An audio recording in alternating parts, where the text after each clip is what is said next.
Okay, I'm here in Berlin, and with me is Nick Park, the director of Early Man.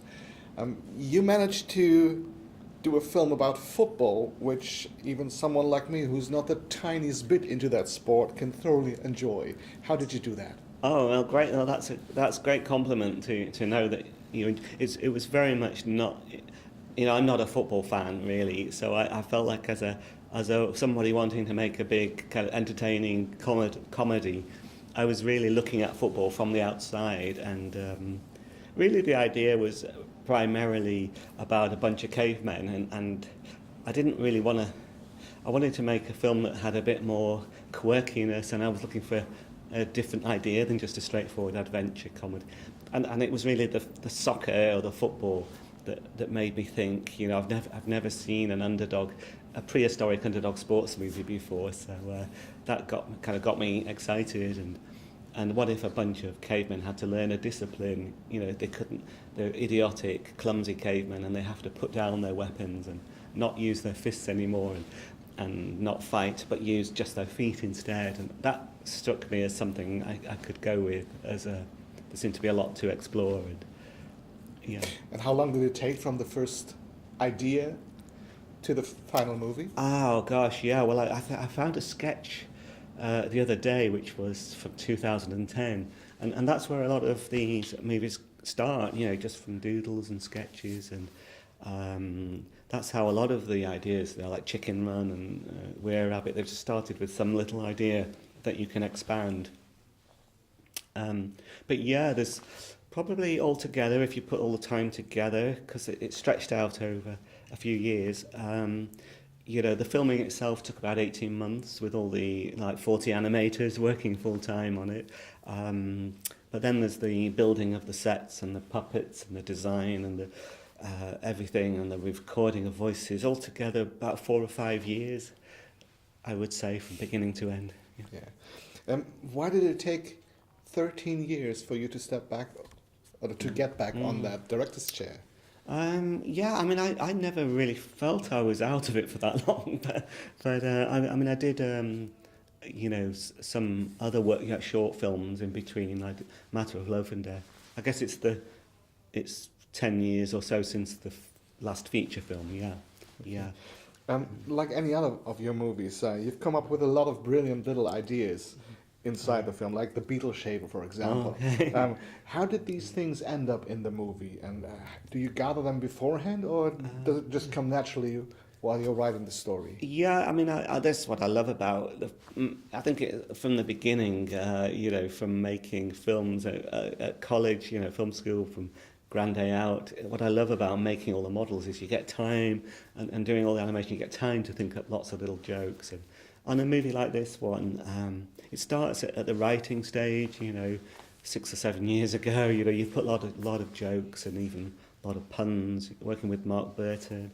You think up lots then in the storyboarding stage, storyboard artists think of stuff, all the model makers think of stuff, the animators, everybody's. In fact, it's more you just have you're spoiled for too many ideas, really. So. What is your favorite personal Easter egg? Oh gosh, there were so many. There are some that don't even end up in the movie.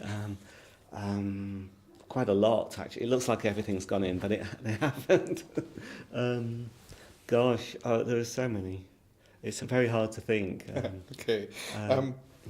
In CGI animated films, the most difficult thing to animate is hair, as other directors told me. Yes. With your technique, what's your equivalent?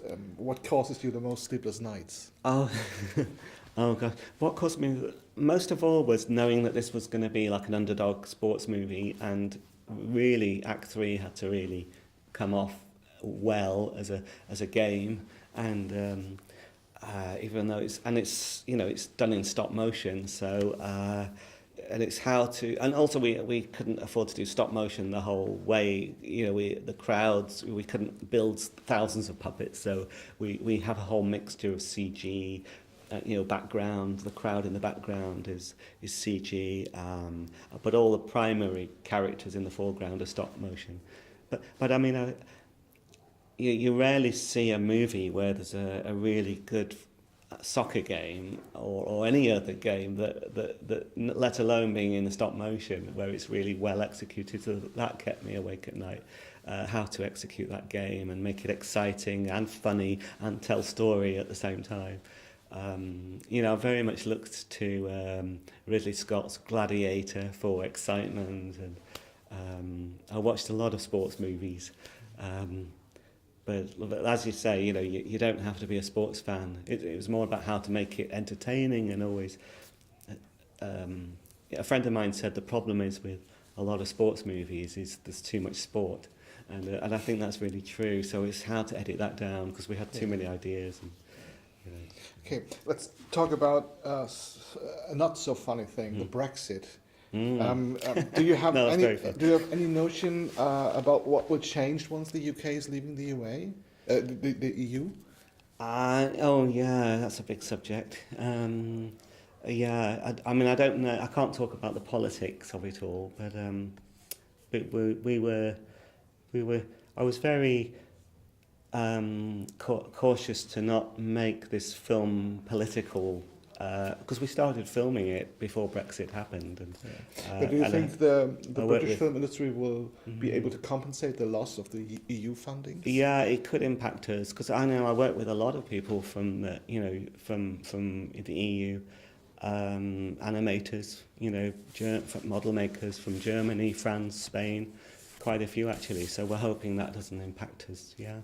Definitely. I hope so too. Yeah. So sadly, last year we lost Peter Sellers, who has been the voice of one of your most favourite characters.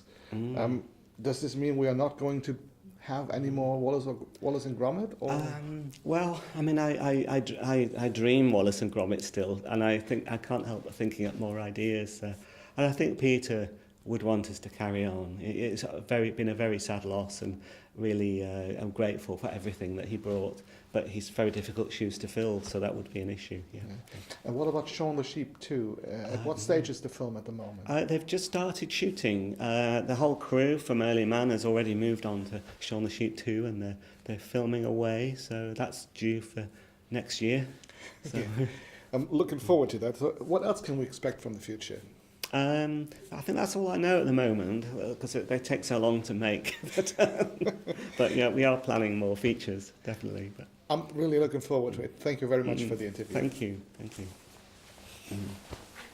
Yeah, nice.